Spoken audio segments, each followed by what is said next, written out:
ভালোবাসা কারণে হয়। আমি কোনোদিন ভাবিনি আমার হাত দিয়ে আজমির আক্তার বিথির সিগনেচার করতে হবে ডিভোর্সের। আজমিরা বিথি ও মানিক দীর্ঘদিন আলাদা থাকার পর অবশেষে ডিভোর্স হয়ে গেল।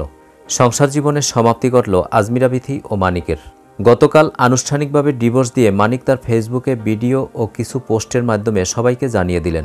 মানিক তার ফেসবুক পোস্টে ডিভোর্স নিয়ে লিখেন, আমার যে শাশুড়ি ছিলেন তিনি তার নিজের মুখেই বলেছে, তুই আমার মেয়েকে ডিভোর্স দিয়ে দে, আমার মেয়ে তোর কাছে আর যাবে না। মানিক আরও একটি পোস্টে লিখেন, বিথির সাথে আমার ডিভোর্স সম্পূর্ণ হয়ে গেছে, আমি নিজেই দিছি আজকে। বিথির মতো মেয়ে কোনো পুরুষের যেন বউ না হয়, আর যে পুরুষ বিথিকে বিয়ে করবে খোদার কসম ওই পুরুষের জীবন নরক বানায় ছেড়ে দিবে, সেই পরিবার ধ্বংস করে ছাড়বে বিথি। একটা মানুষের কতবার আছে পায়ে ধরে, আমার জানা ছিল না ওই আজমির আক্তার বিথি আমি পায়ে ধরতে পারতি।